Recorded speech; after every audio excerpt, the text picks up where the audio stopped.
Lamed Hey. No, it is. We saw in Lamed Hey, thank you. Pasuk 20 and then 21. After the instructions of Moshe Rabbeinu, what to build, how much to build, which materials, something very technical is mentioned. Look at Pasuk 20, Kaf. I'm reading. Vayitzu kol adat b'nei Yisrael lifnei Moshe. Okay, they left. They were all what? Together. What word am I looking for? You're right, in Hebrew? Hitkahalu. From Vayakhel. They were all congregated together to hear all the instructions of what to bring, what to build, what clothing, and so on. And now the Tanakh says, this is a reporter for the Tanakh News, the Jewish people have now left Moshe Rabbeinu. Gee, what is this, a novel? What is this, your daily, what is it called, your Yoman, your daily minutes of a protocol here? What's going on? And then it says, Pasuk Kaf Aleph, Vayavo kol ish. And they came. They went and they came. And yesterday, if you remember, we talked about the game called ping pong. And we raised the question, what's so important that they left and they came back? What did we begin explaining yesterday, gentlemen? What element is the Tanakh describing here in this action? They heard the instructions, they went back to their tents, and they came right back. What did they come back with? As you read the next psukim, they came back with their, let's read it. Pasuk 21. Vayavo kol ish, in chapter 35. Okay, Rabbi, do you hear me? Chapter 35, verse 21. Vayavo kol ish asher neso libo. Every man, which could mean every woman as well. V'chol asher nadva rucho. Your ruach, your spirit of nidivut, generosity. Hey, view at Trumat Hashem. They brought the Truma. Truma is a gift, contribution. And why does it carry the word Truma? What is the shoresh of the word, the root of the word? Laharim. Brought up, sanctified. Sanctify, elevating it. Okay? We're going to make sure the heat is not going to be too high, otherwise some of us might faint in this room. Right? Okay? Oh, I'm happy that he thank you. Okay? Teruma, leharim. Something which is high and lofty. Remember, I always give King David's words. Hashem, on Shabbat night, Kabbalat Shabbat, Ram Venisa. Hashem is high and lofty. What's the name of that neighborhood on the other side of the Yerushalayim Tel Aviv neighborhood? Ramot. Why? It's high up. Ramot. Teruma, leharim. You're dedicating something, you're donating something, you're sanctifying it. So what's going on? What is the Torah coming to teach us? They went out and then they came back. Which element? I'm happy you cleaned the board, thank you so much. No, what's the element? Zrizut. We're learning here about the alacrity, the quickness, the alertness. They have a drive, they have desire, they have such will. What's so boring about what I'm saying? Oh, okay, right? And therefore, they're just going and coming back. I'm asking myself, read the next psukim, please. Can you tell me which verb or word is repeated so many times, starting from Pasuk Kaf Aleph, from 21 and on? There's a word, there's a verb that's repeated. Every Pasuk almost. Keep on reading for the next 9 verses. Something very significant. No guessing. Look at all the psukim, please. Look at all the psukim, please.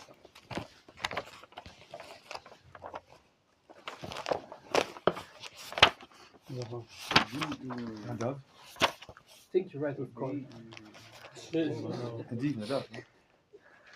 Nadav, Nadiv appears several times. You're saying, okay, but there's something even more than that. You're right that... What? Heviu. How many times do you see Heviu? First time in 21, Heviu. And then in Kaf Gimel, Orot Hashem Heviu. And then again in Kaf Dalet 24, Heviu. What do you notice in all these psukim? Huh? What do you notice? They brought. Do you see that or not? One was just constantly bringing. They're constantly bringing. Why? What message, what light is the Torah indicating here? Okay?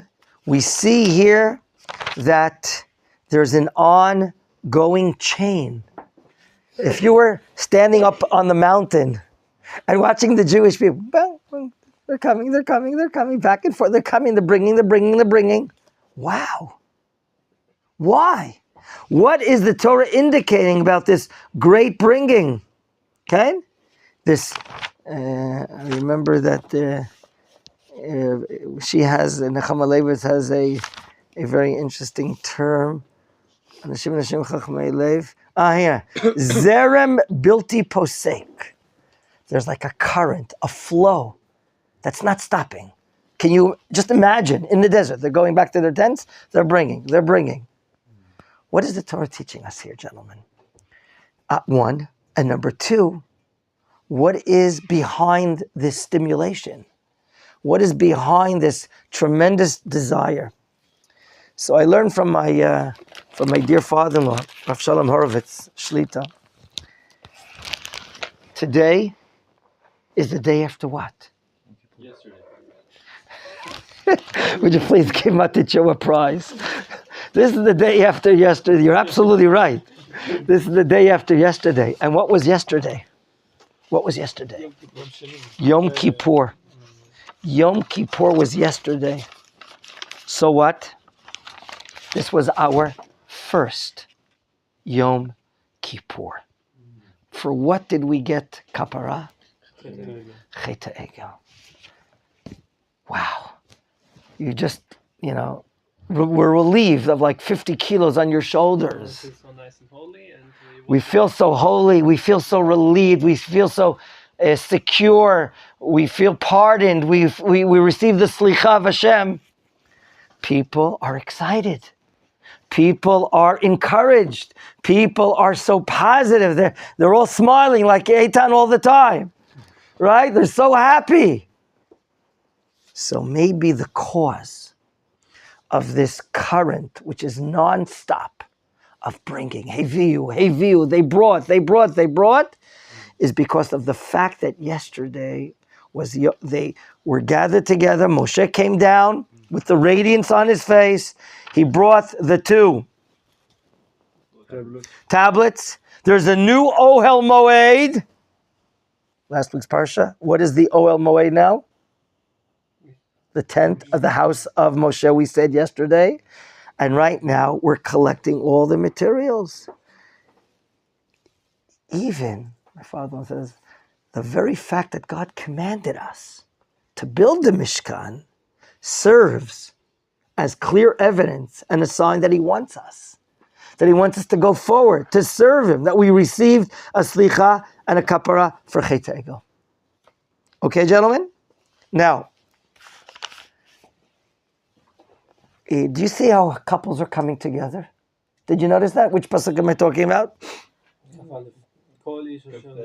Kaf bet, right? You see Kaf bet? Vayvo hanashim al hanashim. No. I know you have that Christian translation. I'm sorry, get rid of it. It doesn't mean the men came on the woman, that they're riding on the woman on their backs. A terrible translation you have. We have to read with Torah Shebal Peh. Rashi brings Torah Shebal Peh. What does the word al mean here? Yachad, with, yachad. Okay? So please be very careful. When we read the written Torah, we're very handicapped, sir. That's right. We're very handicapped. We just don't read the words and translate them. There's Torah Shebal Peh. So you might ask, other than, it's not a romantic day bringing, beautiful contributions to the Mishkan, and, it's not that they're taking a walk together. If the Torah is telling me they're coming together, there must be a reason. What are they bringing? All kinds of rings. All kinds of? Rings. What kind of presents? Jewelry. Yeah. Who owns the jewelry? No. That's what you think. What does the Gemara say? Kol ma shekana ishto kana bala. The husband is really halachically the owner of all these material jewelry matters. It could be that she wants to give and give and give for the sacred Mishkan, but she needs the agreement of her husband. He needs agreement to take her jewelry. So that's what the Mefarshim are saying, that the husbands are coming together so that it's a real bona fide gift, and that the husbands agree, yes, that my wife can give her the jewelry. I gave her a wedding gift last week, and I gave her an engagement, and all these things. The husband has to give agreement. So we understand that the Anashim and Nashim are coming together. We have the Chochmei Lev, and now what is important regarding the gold? Notice the emphasis in Pasuk Kaf Bet 22. I'm reading it. Please follow. Vayavo Nashim ala Nashim, which you said is Im, verse 22 of chapter 35 of Lamed Hey. Kol nediv lev, every generous person with a generous heart. Heviu chach v'nezem v'tabat v'chumaz, generality. Kol kli zahav. V'chol ish asher inif tinufat zahav l'Hashem. Zahav is mentioned twice. What's the importance of mentioning zahav here? Because the thing's made of zahav. Chadego is from zahav. That's right. So the Midrash Agadah says what Dor is saying. Quote, listen to the following four words. Ba'meshechatu bo kipru. I'm repeating. Ba'meshechatu bo kipru. In the manner that they sinned, in it, they're being atoned. And they're using their kapara for it. The gold is being used for kapara for it. Now, one more matter regarding the usage of all this. How much did they bring? How much did they bring? To what extent did they bring? Keep on reading now in Lamed Vav. How much did they bring? Uh-oh. Get on the loudspeaker quickly. Do you see which pasuk we're referring to? No. In Perek Lamed Vav. Find the place where someone is evaluating. There are people there that are foremen, builders, wood people, metal people, and they're now evaluating the amount of materials donated. Let's go to Pasuk Gimel, gentlemen. Verse 3. Okay, you follow? Yeah. Pasuk Gimel, you're there? Are you there? Mm-hmm. Hello? Yes. Vayikumi lifnei Moshe, and they. The Torah doesn't tell you who they are. I will ask you, who are they? Et kol hatruma, all the donation. Asher reviu b'nei Yisrael. For what? Limlechet avodah, avodat hakodesh, lasot ota. All the materials needed for the making, the construction, the weaving. Even the next morning, they keep on bringing. They keep on bringing. And now, who's coming? Pasuk Daled. All these wise people. Every man in their field. The wood people, the stone people, the metal people, the weavers. Who do they come to the next morning? Vayom Vayavo kol hachachamim, right? And they in Pasuk Hey, Vayomru El Moshe Lemor, Marbim ha'am levi. Midei. Midei? No. Enough. Die. You see the word die inside? Eitan. Midei. It's like the word much more than we need. Yoter midai. Okay? Look at me. How do you spell midai? Beautiful. Very nice. Midei avodah lamlacha shetiva shel lasot ota. Gentlemen, who is making this not assumption, this estimation, evaluation. Who are the people speaking?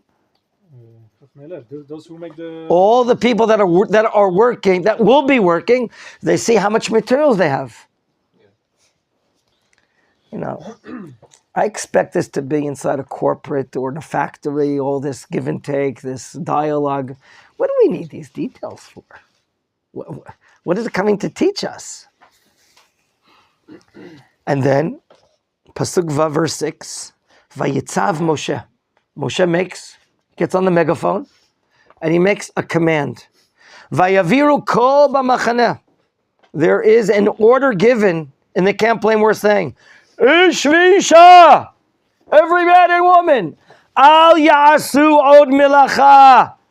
Don't bring more materials for the work litrumat HaKodesh. Result, do they listen to Moshe? Vayikhel ha'am me'avi. Look at me.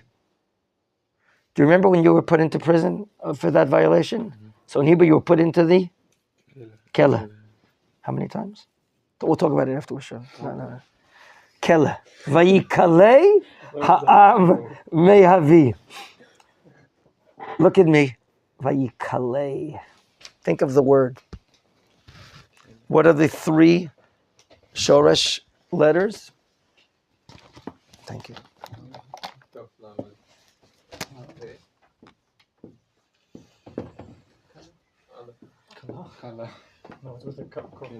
Vayikhel.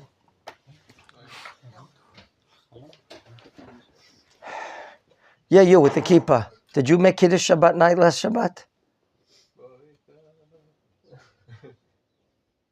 Did you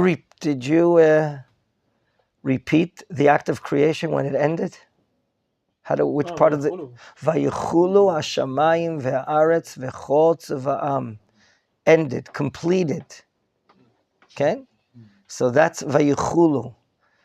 We're going to see this term another time, not far from now. But let's now talk about a few things.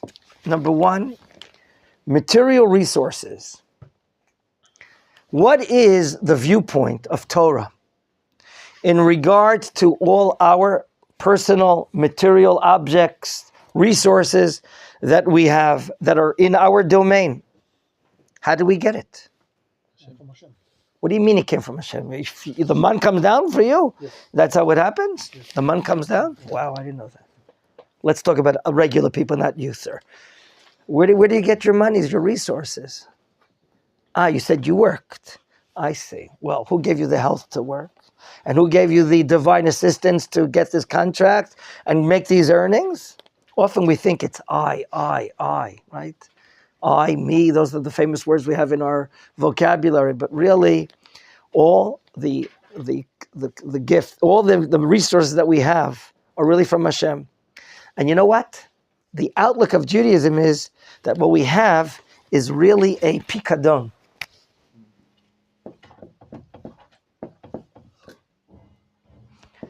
For a pikadon, there is a mafkid and there is a nifkad. I'm sorry for the noise. I should have made it quieter. What are we going to do with this guy, Menachem Listman? It's my former Polish student. Pikadon has several meanings. What is a pikadon? Account fund. It could be a collateral. It could be a deposit. A mafkid is a depositor. The nifkad is the one that it's deposited by. Okay. אני רוצה להפקיד את הכרטיס אשראי אצל חננאל. I'm depositing. Open up your right hand. Your right hand. Thank you. Okay? So אני מפקיד את הכרטיס אשראי. I'm the mafkid, I'm the depositor. He now has a pikadon. He has a collateral. He has an object. He has to watch over it. God is the mafkid.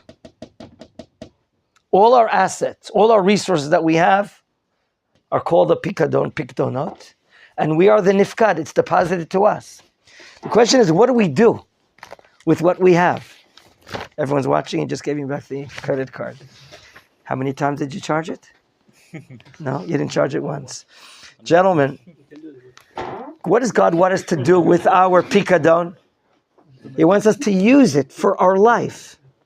Ideally, to use it for mitzvot. God is instructing us, this mitzvah and that mitzvah. You have to buy tefillin, a gavia for kiddush, you buy tzitzit, you're buying food for Shabbat, you're buying an apartment to house you and your wife and build a family. In other words, the Bala Pikadon, the owner, he's telling us all the 613 mitzvot, how to behave with our resources. Okay? If we use the resources according to the mitzvot, do you know what we're acquiring? More resources. We're acquiring more spiritual resources. Because we are mitzuveh ve'oseh. We are commanded to do. We're not volunteering. The more we fulfill what we're commanded to do, then we're buying great spiritual rights, riches, spiritual wealth. We, from Western thinking, often think, oh, yeah, I got to take money out of my pocket, and now I'm less this, subtracting this, debit the account, debit, subtract. We're always thinking lacking. On the contrary, the Torah is teaching us what we ever use our money for the mitzvot, that's the best investment. That is the best investment. Do you know how great the returns are? It's better than what the bank or the Japanese stock exchange is offering. It's much better. So therefore, you see here the usage of the resources people have, that they're not taking into account, well, I'm subtracting and I'm lacking and I'm debiting, but rather they're buying spiritual rights. They're acquiring spiritual heights by using their monies, which what they have. That's number one. Number two, where's my stock manager? Thank you. Do you have a surplus in the warehouse? Isn't Moshe Rabbeinu interested in a surplus? Don't you need, there's going to be wear and tear, right? Wear and tear, we're going to need much more. What is the point that all the craftsmen are saying, wow, we have enough. Midei, from the word, die. Daled yud, die, enough, maspik. Aramaic for die? Sagi, the Gemara says, Sagi, maspik. Okay? It's enough. What moral lesson can we learn that Moshe doesn't say, okay, let me take another 20% surplus and, we'll have in stock just in case your tashbetz, ketonet, your ephod breaks, or the mizbeach is broken by this Michigan, or I don't know, whatever guy. Why not? Gentlemen? Shoot the portion you got. Why isn't it important? What lesson is the Torah telling me here that Moshe is not inviting 10%, 20% surplus to have in stock? What lesson could I learn from this? There will be enough because you're doing the will of God. So you're saying it's an aspect of emunah. There'll be enough. I don't know if in the material world, we're building a mishkan. It's a quote of the Rambam in the Mishnah Torah: Mitzvah livnot bayit laHashem. It's a bayit. In a bayit, you can say, you know what? Matityahu remembers Parakeh of Pirkei Avot. The number 10 there appears several times. 10 miracles happened all the time in the Beit HaMikdash. But the question is, do we rely on that? There were a lot of miracles because it's like a supernatural house. But Chazal teach us, Ein somchim ala nes. We don't rely on our miracles. So why not take our surplus? What did you say? It's a lesson to we say like the life that's like simple and not like grandeur and. But what a surplus is going to be wear and tear. Why not take more? Some of this is what we need at the right moment. Okay, so both you're talking about matters of emunah. Any other ideas that come into your mind? What are you going to say, David? Huh? I said. That's why. So all three of you are talking about faith in God, that it'll be okay, there won't be matters. Yes, sir? Practical matter that people just hold on to the things, and when there's a need for repair and wear and tear, people will bring. And if let's say we do have a surplus, who are the carriers? Yeah. The Levium. If you're going to answer number one, I saw in the Dat Mikra of the Masad Rav Kook, if you're going to bring a surplus, someone's going to have to carry it. You're making a greater burden on the Levium. In the book of Bamidbar, okay, we're going to learn about the role of the Levium insofar as the carriers of the materials of the Mishkan. We're going to be traveling from place to place.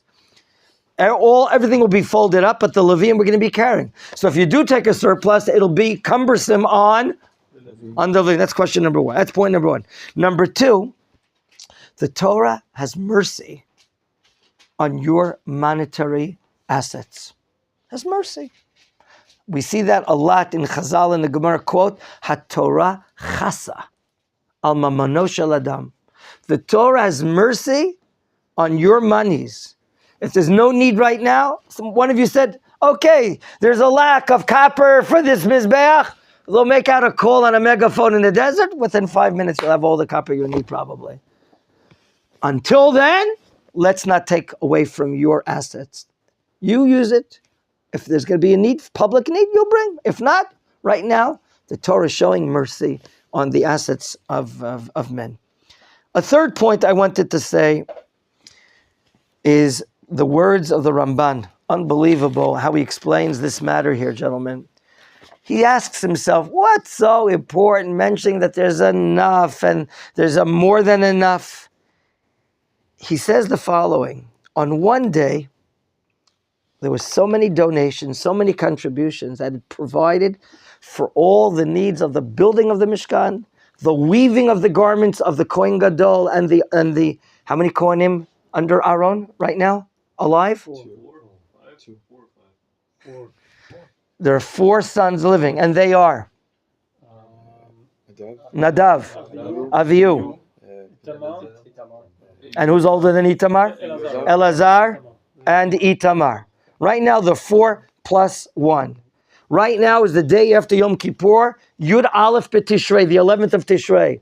Only, God forbid, several months from now, about 6 months from now, will the tragedy happen on after the 7 days of Miluim, day number 8, in the parsha called the 8th, Shemini. We have a parsha called Shmini, the 8th, Sheni, 2nd, Shlishi, 3rd, and so on and so forth. Gentlemen, I wanted to share with you, and then go to another point. The Ramban says, you know what the lesson here of the quantities of resources brought? To praise the Jewish people that are bringing in their voluntary generosity, and to make it so glorious.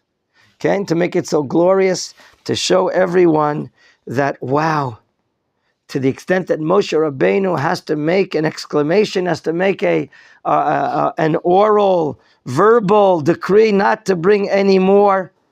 We don't want your money, but it was so amazing how much they brought. So the nation of Israel is being praised there clearly. The next point I want to deal, please, who's the leading guy? Who's going to be overseeing, who's the executioner, who's the architect here? Who's really, is this yours? Shalcha? תודה רבה, ברוך אתה אדוני אלוהינו מלך העולם שהכל נהיה בדברו. So please tell me, where is it, please? Perek Lamed Hey, Pasuk Vav. I want. No, but before that, I want to find out about B'Tzalel, please.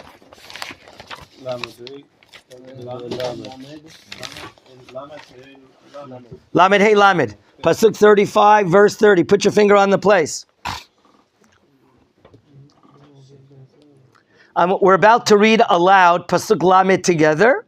And then I would like to hear some stomach aches. I mean, questions that you may have that are bothering you. We're reading together. Echat, Shtayim, Shalosh. Vayomer Moshe el Bnei Yisrael. Re'u, Kara Adonai B'Shem. B'Tzalel, Ben Uri, Ben Chor, Lemate Yehuda. One more. Vayimale oto ruach Elohim bechokma betvuna uvedat uvechol melacha. Okay, what bothers you? Let's go back to the first pasuk. What is wondrous in your mind on reading pasuk lamed? Why do you tell Adam that he's about to tell him? Why is Moshe informing the Bnei Yisrael about Bitzalel? That's a good question.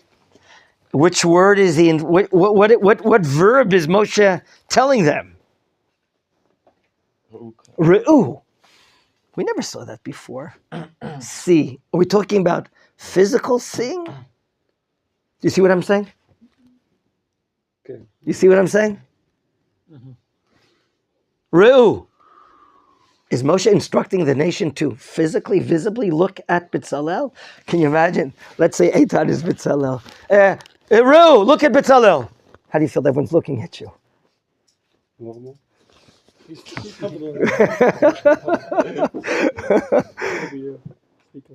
It's a little weird, isn't it? Isn't it unusual, uncanny, the word Moshe orders Re'u? Is it visibly seeing? I mean, recognize him. recognize. Like, Recognize what? Hold. Pointing because beforehand you had like only two leaders, Moshe and Aaron. And now, What kind of lead are we talking about here? no, we're talking to the leader about the leading engineer for the Mishkan. Physical leader. It's like He's not just a physical leader, but what? Go ahead. the rule. It's not like you kind of pay attention. Pay attention. Simule, very nice. But what? What? Further, whose decision is it? Kara Hashem, exactly. Kara Hashem. God called out B'Shem in the name of Bitzalel ben Uri ben Chol. What's weird over here?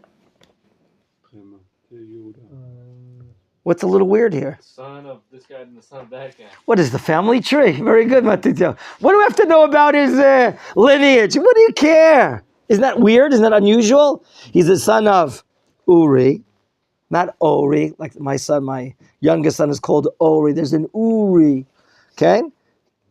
Ben Chor, and his father was Chor for the tribe of Judah. What's going on here? Yehuda. Tribe of Judah. What's significant about the tribe of Judah?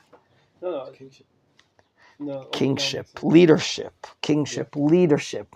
What's unusual about this man? In the next pasuk in 31 Lamed Aleph, what does the Torah say? Vayimale oto ruach Elokim. He's not like everyone else. He has chokhmah, tivuna, intelligence, uvedat, uvechol melacha. Wow. He can do all of this matter. By the way, who's his assistant?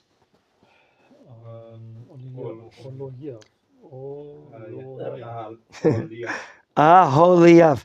I see David battling with it. Let's battle it with him together. We're not going to let you be here in the army alone. In Lamed Daled, we're learning about his assistant. No, in a few verses from here. Lamed Daled, in 34 verse 34. Look at the word Aholiav. Okay, Aholiav.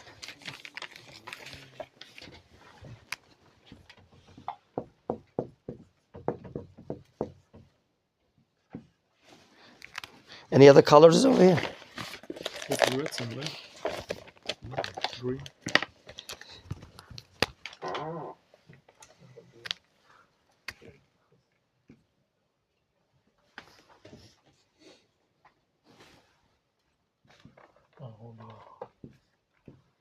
How do we pronounce it properly? Number one, there's a vertical line between the aleph and the hey, which we call a meteg. What is it called? Okay. It usually helps separate between syllables of the word. So, and not o.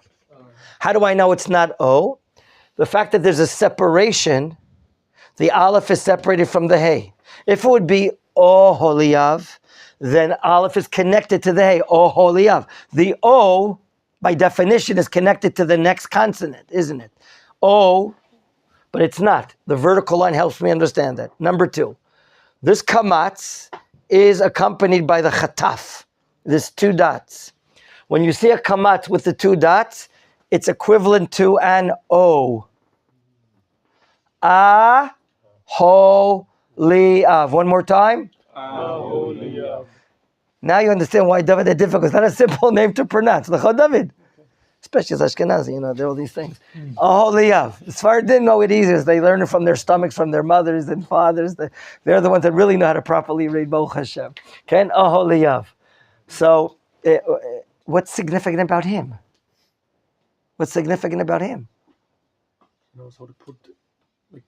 Betzalel is the one who making the plans on the paper, and Aholiav is the one who actually working the physical material to shape it in form. And what are we told about him? We're also told about his grandfather? He's from Shevet Dan. Dan. What do I care if he's from Shevet Dan? Perhaps, the Talmud says, or one of the Rishonim say it, the most distinguished and the least distinguished are represented here. The team putting together, engineering, executing, the making of the Mishkan of God. We have representation of the most important tribe, Yehuda, and maybe the least important tribe of one of the shvachot of the maidservants called Dan. That's this point. We have yet to get to the question that Matityahu offered and said, what do we have to know about his family tree? What do we have to know about his family tree? So what do we know about Betzalel? And this will give us light. Chazal say, I saw a writing here by my dear father-in-law, Rabbi Horowitz, in Sanhedrin Samichet. My dear friends, drum roll, I want you to know how old Betzalel is. Drum roll, please. He's only a Na'ar ben Shlosh Esrei Shana. Just did it with bar mitzvah. Yes, right. He had a bar mitzvah a few days ago.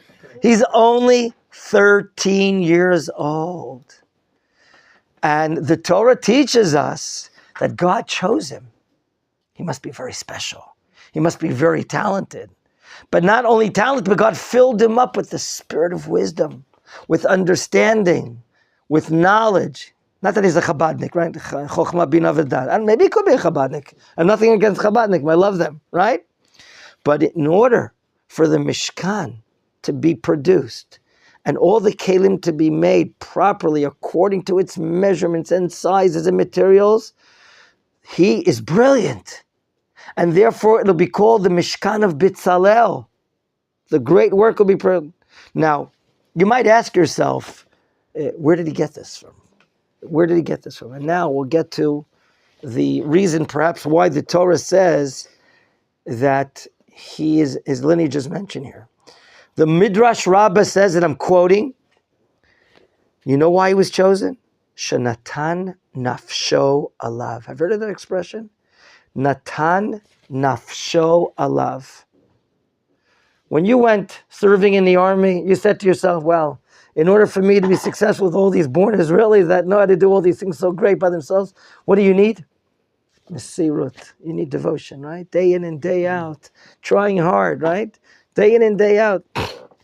My son was in one of the special units. Right now they finished their original training. Now they go to do the hard stuff. He says, until now it was like a kaitana. It was like a little summer camp. I don't believe it was exactly, but I think the harder part is coming up really now, right? All the hachsharot and nivutim and all that stuff. Gentlemen, he devoted himself. Betzalel. Natan nafsho is an expression that he had mesirut nefesh, devotion. He gave up his life, his soul for it. And you see the gentleman sitting next to me? What's your question? Where did he get the mesirut nefesh? No, not at a grocery store. He didn't get the devotion at a grocery store. The Torah is telling us where he got it. Do you know his grandfather is? Who's his Saba? Chor. What happened to Chor? By the words of Chazal, didn't say that in the Torah. Who remembers? He was killed after Chetayego when he tried to protest. I don't know if he had a license from the police or not, but he tried to protest to stop the sin of Chet Egel, and out of his efforts, he was killed. And he was the son of Miriam. Very good. The Midrash says that Chor was paid back by God, even though his soul is in heaven, by the appearance of his grandson, Betzalel. And now, you might ask me, well, where did Chor get his Mesirut Nefesh. Is there anywhere else? Huh? Well, you said, yeah, the guy with the kippah, that he, Chor, is the son of Kalev ben Yefuneh. Kalev ben Yefuneh, a year from now, in Chumash, Bamidbar, who will become famous? Kalev ben Yefuneh. What will he be famous for, Kalev ben Yefuneh? Lev is the great grandfather of Kalev ben Yefuneh, the great-grandfather of Bitzalel, was outstanding in his Mesirut. What? One more time. For what? Spying. What else? He was giving good report. About what? What else? Eretz Yisrael. He has Mesirut Nefesh for the land of Israel. Do you know? Shh. He tried to quiet them down. I'm sorry that I startled you. Would you please check his heart out? Is everything's okay, please? All I get is these heart problems. Gentlemen, he tried to quiet them down.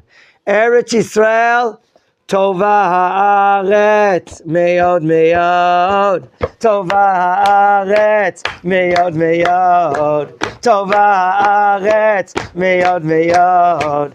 Tova haaretz, meod meod. I forgot the rest of the part, you know? What are you sitting here for? He had Mesirut Nefesh for Eretz Yisrael. So, gentlemen, and he was called by God in Bamidbar chapter 14, Avdi Chalev, my servant Chalev. He loved Eretz Yisrael and tried to stop the sin of the spies. My dear friends, we can now see, you asked a great question, the lineage, what's so important about this lineage? Wow. Bitzalel comes from outstanding people. Okay? His grandpa was killed trying to stop the sin of the golden calf. His great-grandfather, Kalev ben Yefuneh, married to Miriam, you said, tried to stop the sin of the Meraglim, the sin of the spies. So we see that I think it's a very important attribute for those of us that we're here to learn Torah. To learn Torah is not easy. It's not going to a university and getting an academic degree. It's so much harder, requiring every day and working on our midot and tefillot and finding the rabbanim and good friends and at it every day and every day and every day and summarizing and writing. And it's the avodat nefesh. It requires mesirut nefesh. Requires so much devotion. So that's about this matter. Thank you. We'll continue with the next part.